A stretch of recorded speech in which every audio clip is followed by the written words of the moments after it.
Et le bonjour, je vais parler du couronnement du prince Charles. Oui, j'ai très peu donné de nouvelles par rapport à ça sur cette chaîne principale. Premièrement parce que j'ai pas regardé tout le couronnement, ça ne m'intéressait pas vraiment. J'ai regardé que de celui-ci, les bouts qui m'intéressaient, ici surtout l'arrivée du prince Harry et aussi son départ. Donc aujourd'hui on va parler de son arrivée. Vous vous souvenez que nous avait dit que oui, le prince Harry va s'offrir sans Meghan Markle, le monde va avoir les yeux sur lui, ça sera un peu bizarre, il va sûrement se sentir mal, il sera sûrement stressé.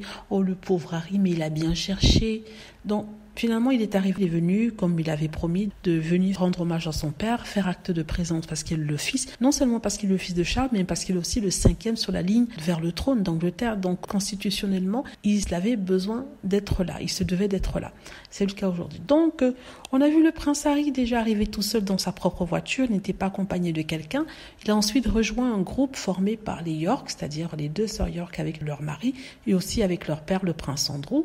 Puis, il y avait aussi la famille de la princesse Anne, c'est-à-dire Zara Philippe et son mari. Par contre, c'est étonnant, je ne crois pas avoir vu Peter Philippe et je me demande pourquoi, moi que je me trompe.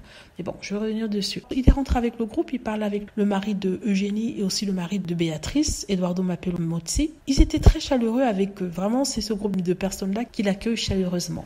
Mais par contre, une fois dans l'église, je crois qu'il a dû marcher tout seul parce que soit certains marchaient plus vite, d'autres étaient plus lents. Donc du coup, il a marché tout seul. Tout le monde le regardait. On a vu Harry bomber du torse, marcher fièrement. Il souriait aux gens, il les regardait dans les yeux. Il les défiait, n'est-ce pas, pour montrer au peuple anglais qu'il n'a peur de rien. Et c'est vrai, il avait peur de rien. Il était heureux, il était souriant. On s'attendait à un prince Harry timide, triste, esselé, en train de se plaindre. Mais non, il était tranquille, il était heureux. Il parlait avec des gens qui étaient auprès de lui, répondait. À un certain moment même, la princesse Anne s'est arrêtée pour lui dire bonjour et ils ont un peu rigolé. Bon, on se demande si c'est pour la communication.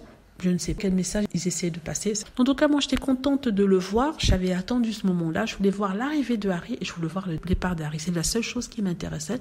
Je ne voulais rien voir d'autre. Que le roi Charles se fasse couronner ou pas, ça m'intéressait pas. Ce n'était pas mon problème. Donc, en fait, ce qui est marrant, c'est que les fans de Meghan Markle et du prince Harry étaient tellement heureux de le voir qu'ils ont écrit partout sur Internet. Il est venu, il a vu, il a conquis. Maintenant, il est retourné chez lui.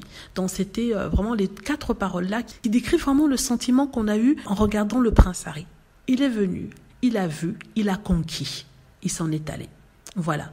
Donc, j'ai adoré ce moment-là, l'arrivée et le départ. Voilà. Dites-moi ce que vous en pensez. J'espère que vous aimez la vidéo. N'hésitez pas à cliquer sur like si c'est le cas, à vous abonner pour plus de vidéos et à cliquer sur la petite cloche afin de travertir lorsque je poste une nouvelle vidéo. Merci.